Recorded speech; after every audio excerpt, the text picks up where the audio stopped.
Hello, hello! Let's talk about the new Solo Raid. This time we're going to be talking about Crystal Chamber MK2. So,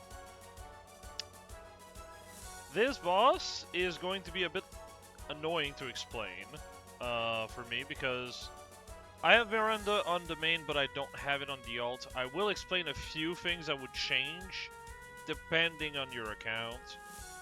Um, so, this is the main. Um, yep. And then the alt looks like this. There's a few changes, I'm sure you can see them. I'm just going to explain a few things right away. I have Miranda's treasure on the main, I don't have it on the alt. So there's that. And it does make a fair bit of a difference, so yeah. Ideally you have the treasure by now. If you don't have it, then you can just use what my alt is using. It's fine. You also probably see that there's no Nayuta whatsoever here.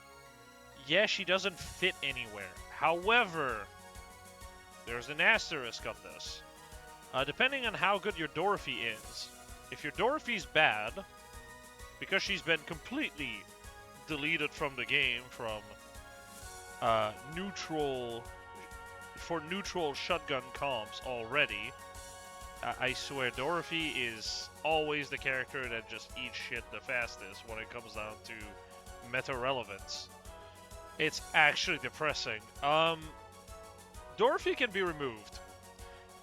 Some people actually run Drake plus Soda so that they can get rid of Solene and put Brid in there, because Brid does really good damage.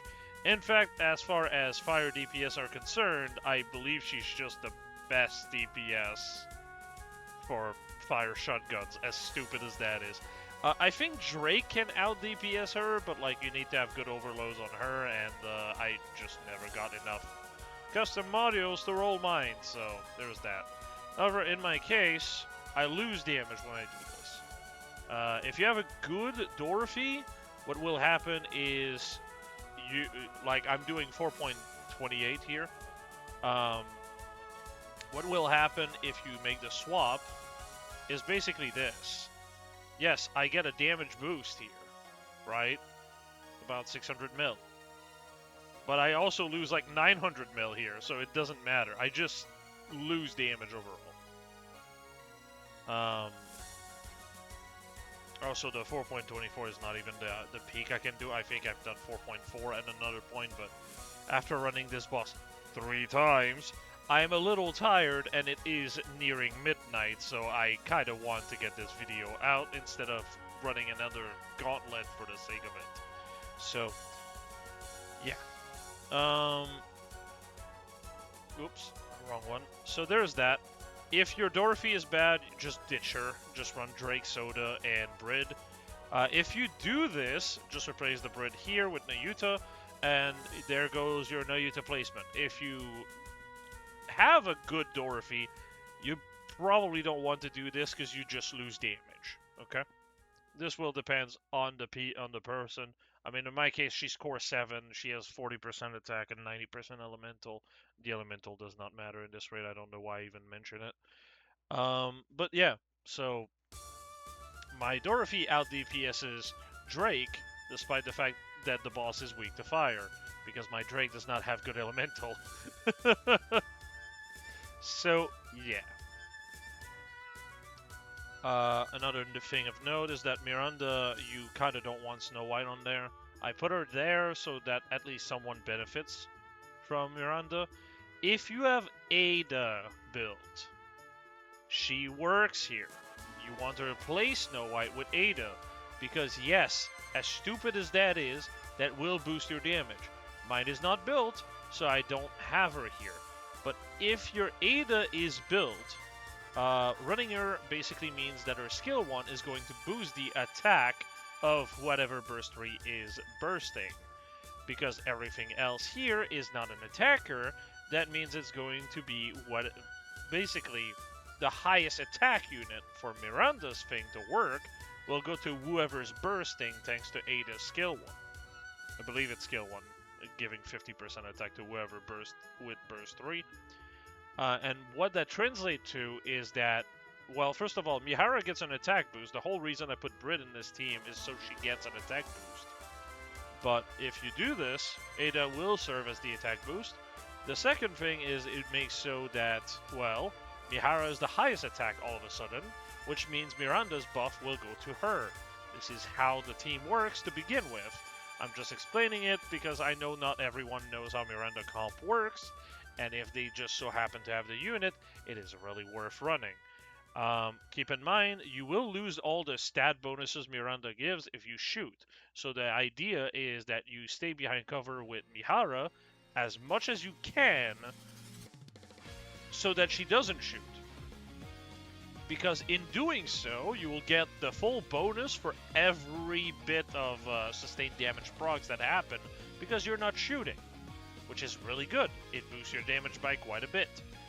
And then when it's Ada's turn, you just full charge with her, but you do not shoot until the full burst is over. Because that way you can maintain Miranda's boost, and the grenades you throw are also boosted with the crit rate, which don't count as ammo, so you just keep all the buffs up.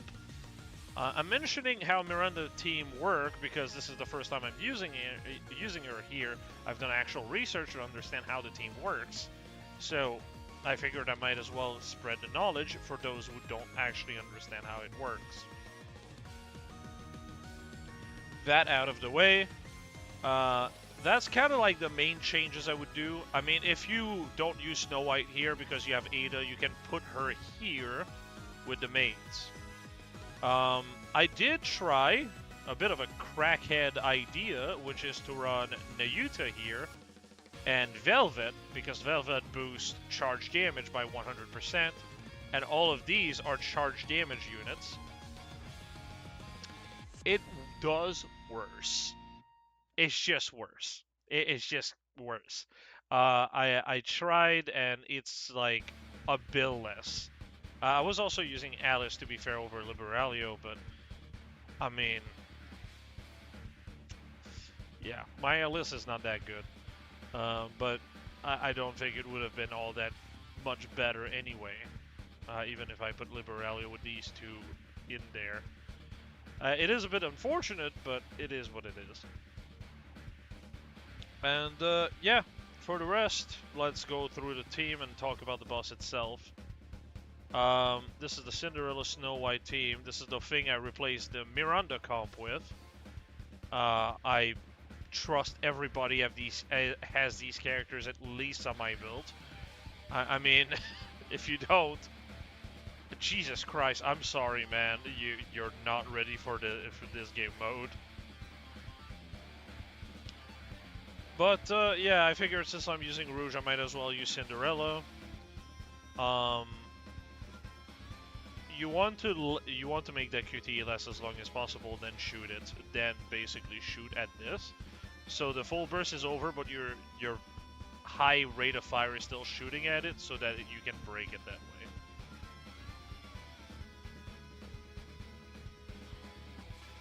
You want to do the QTE as fast as possible because not all of your DPS are fire. If all of your DPSs are fire, then you can probably just leave it there and, you know, just get another burst here early. This is easily the most asinine team, and also I fucked up so much here. The idea is you just shoot the 3 circles first. If you have enough ammo on Mihara and you just don't want to sweat it out, just shoot at the 3 circles with her, then swap to Snow White, and as you can see, if you shoot around the middle, you'll just hit all of them. Because for some reason, her sniper is basically a rocket launcher, and you complete the circles before the explosion reaches the white circles. So, Yahoo! This is the hardest part of the fight, by the way. Because it's the only part that can really kill you here. Rouge heals you enough that nothing is a threat. It's pretty ridiculous. I will say, though, I prefer this boss version to the original version because Crystal Chamber has quickly risen over as one of my least favorite bosses. This one is pretty good. It's consistent. There's no RNG. It follows a set rotation. It's just good. Obviously, it. I I feel like this goes without saying, but if you see the big fuck-ass attack, once it hits the ground and it's shitting all over you, you cover that. If you don't have any healers. But yeah.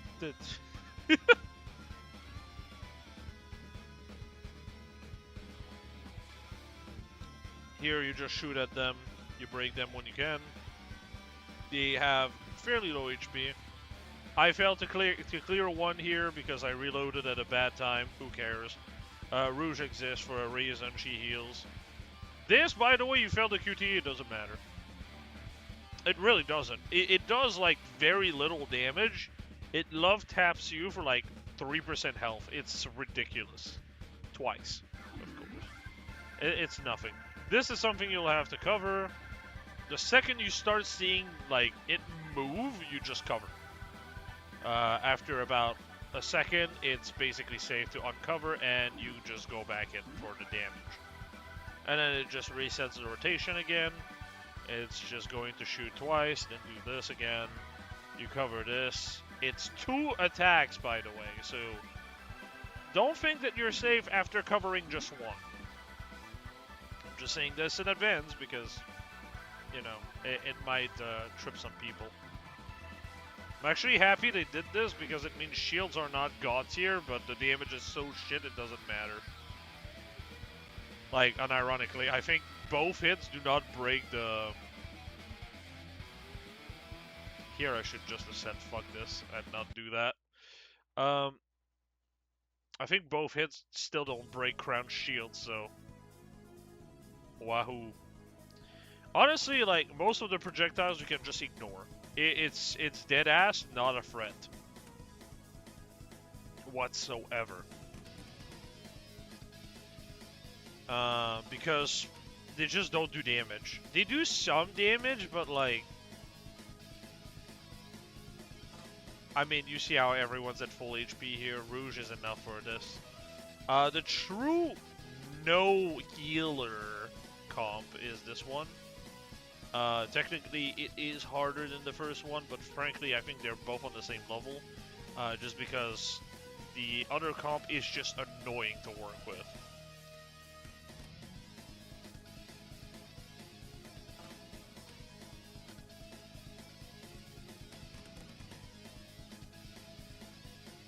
Whereas this one is just smooth.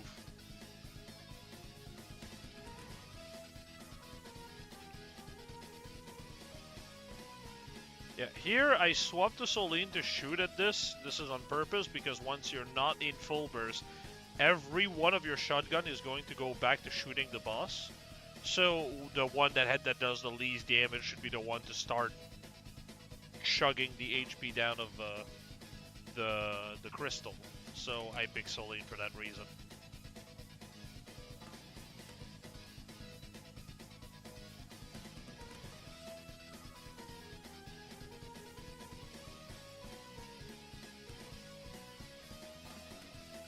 Honestly, my ult would maybe do better if I used Drake plus Bunny Soda, but I was getting a migraine by the end of this, so I just did not want to even try.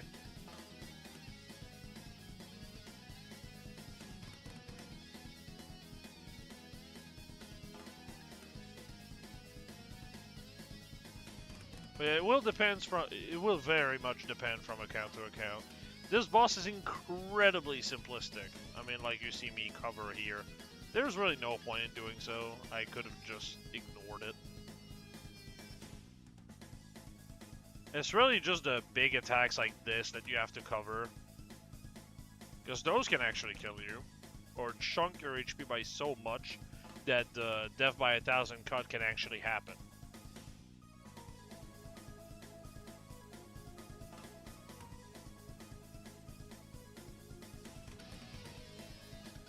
I still try to do those QTE, but really there's no point.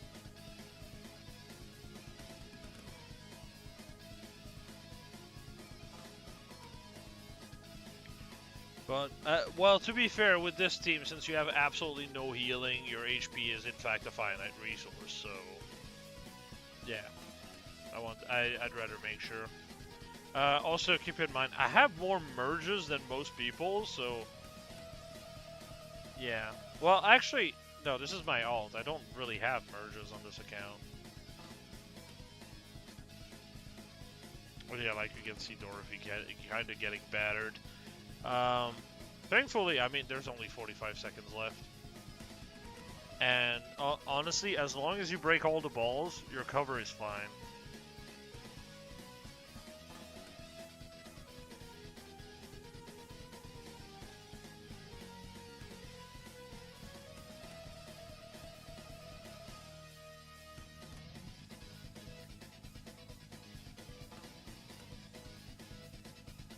But yeah, this boss fight is very chill. Which I'm happy for, because there's nothing I hate more than having a solo raid boss fully open on a Saturday instead of a Friday, so I can just have my Saturday off. Saturday is usually the day I recharge, basically.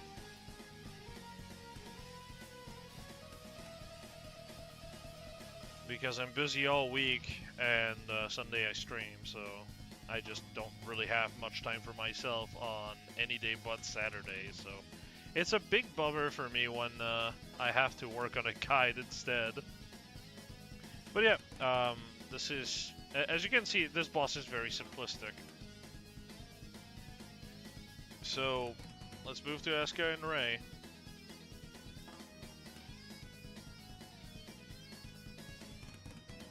Now, my Asuka and Ray are absolutely ass, so if you do more damage than me, that's probably... Yeah, it makes sense. They are very good at breaking the moving crystal, thank God for that. But as far as the team is concerned, this is pretty basic. I mean, this is a old team. We're looking at like something that's like a year and a half old at this point. The damage is not all there, but I mean, it's better than none, right? For the QT, it's really just top, bottom left, bottom right, and then you try to go in the middle as much as possible, because all of the circles do overlay. So if you shoot in the middle, you just complete the QT instantly when the 3 pops at once. Which is why you see like how I break 1, 1, 1, and then all 3 breaks afterward.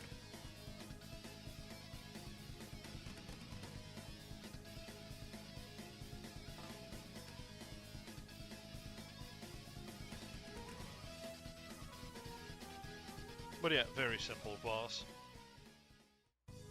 I mean, here I have no heal once again. I have some shields from Ray, but they don't protect litter. And Grave consistently tries to kill herself, but even then, it's pretty easy. For those who wonder, by the way, oh, why aren't you using Nayuta on this team? Surely she works better here. Nope. Nayuta does worse than Grave on this comp. The problem is that you take forever to get from one burst to the other, so you have a lot of dead time, and because of that dead time, you do worse damage. I tried both, and I do 2.5 bill with Nayuta on this team. Grave, I do 2.7, so... Yeah. I just don't have a place at all in this solo raid where Nayuta has any value. It's actually insane. Here I fucked up. I meant to cover with people, but I didn't do that. I meant to like face tank with Asuka, but not the rest. So yeah, less HP, wahoo. But like as I said, we have shields because of Ray, so it doesn't matter all that much.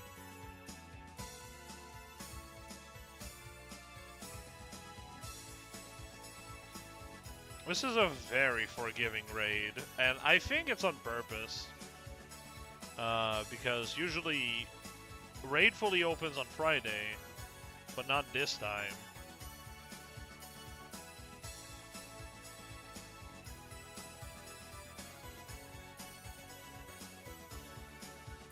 So they expected people to have less time, I guess.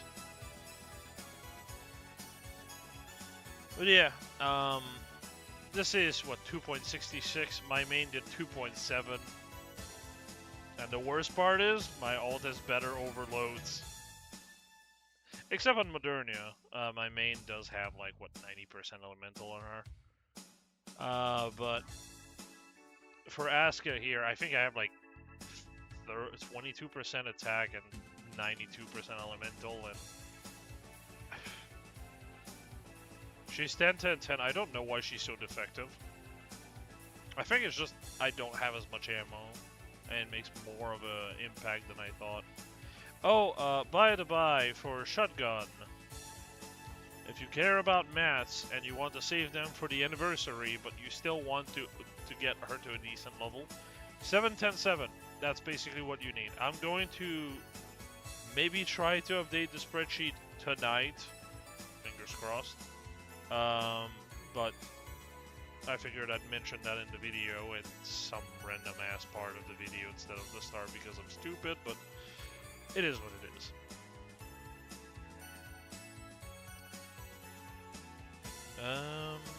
Yep. Diesel and Liberalio. So this is a team that kind of surprised me. Originally I used Nayuta, Velvet, and I tried to use Alice. Alice is just not the play, man. Unless you have a fuck ton of elemental on her, she will just be worse than Liberalio, and I think even if I had 80% elemental, she would still be worse than Liberalio. So this is, we're starting to finally hit the teams that are really silly. As you can see, I just face tanked that on purpose. And yeah, that's because there's literally nothing that's a threat in this fight.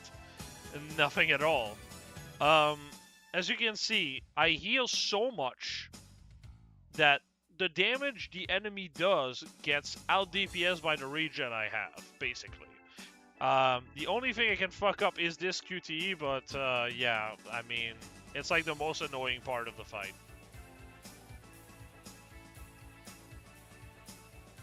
For sure. After that, you just shoot and you ignore the mechanics. Deadass. There is nothing this boss can do to even remotely put you in a bad spot. Except like the 4 crystal balls, but I literally just face tank all of them, man. If you're feeling unsafe with that, because it may kill one of your guys because you're missing overloads or something like that, break one, ignore the rest. You'll be fine. I mean, you'll see. Behold, the most devastating attack.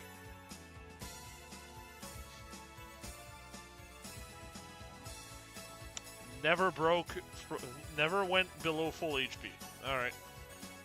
Truly an attack beyond compare. I do the same thing with the Mermaid Rappy team, and I just don't care. To be fair, with the Mermaid Rappy comp, I'm using Helm as a healer. So, there's that. But, yeah.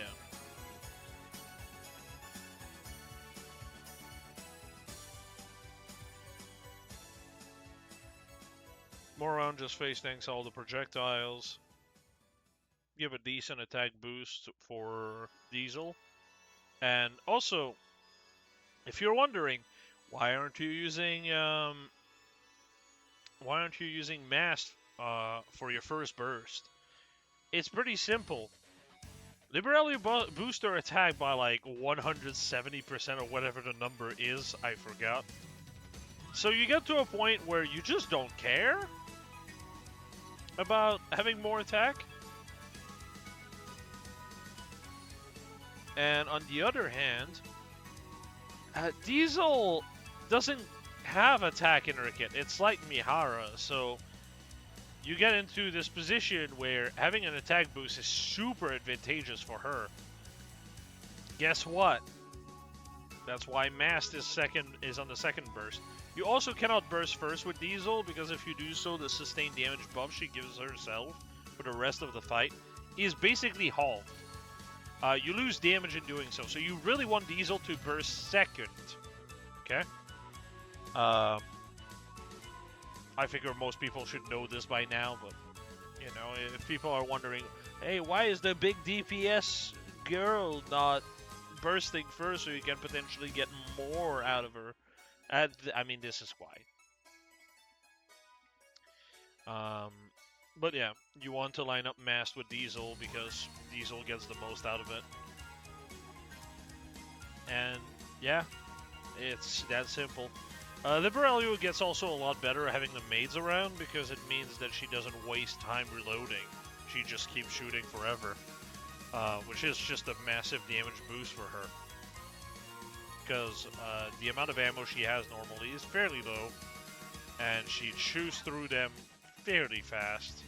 So it is what it is. Next up, Mermaid Rappy.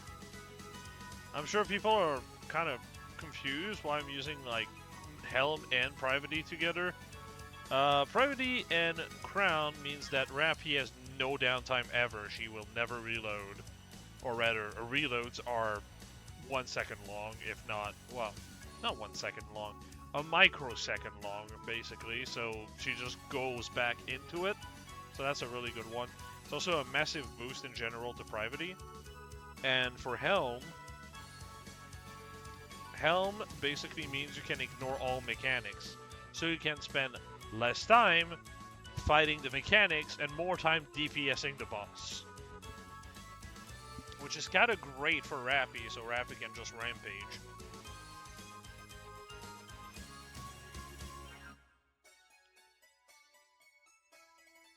But yeah, business as usual for the rest of the fight. It's basically just shoot, shoot, shoot, break the one projectile here. But frankly, you can just ignore it, actually. It doesn't matter. Like, I'm going to burst with Helm here and you'd be back to full HP, so, you know. You don't even have to worry about that. Now, one thing you might want to pay attention to, just do the QTE here without bursting, and the second that the last circle is done, then burst. It really matters, because otherwise, what happens is Rappy's bombs detonate. And even though you're in the QTE dimension, the bombs explode into the QTE dimension, and you will hit a white circle, which will instantly make you fail the QTE. So, just something to keep track of, and it's like the one way you can fuck up a run. But yeah, this is... I mean, you're going to have a bit of a feeling of deja vu, because this is just, you know, exactly what I did with the other fight. Don't bother with the mechanics, it's just a waste of time. And as you can see, oh no, my HP is getting so low. Except for Crown, but, you know. And we're back. So, yeah, if you don't have enough merges and for some reason someone dies, break one of the projectile and just ignore the rest. You'll heal all the way back with Rappy afterward anyway. Ignore that mechanic as always. And back to full. It's that simple. I mean, this boss is, as I said, it's a cool idea. I really like how the boss works. But the damage it does is so little. Like, it just constantly throws stuff at you, but it's so bad that you just ignore all of it. You fail QTE, it doesn't fucking matter anyway.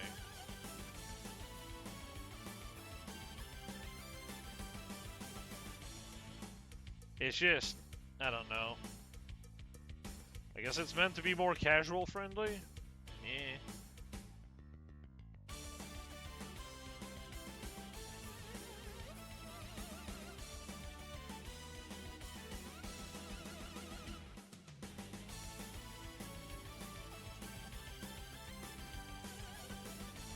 On the bright side, this was the first solo raid that my alt broke 20 billion on. But yeah, this is just a very easy team. I think genuinely most of these teams are just very chill.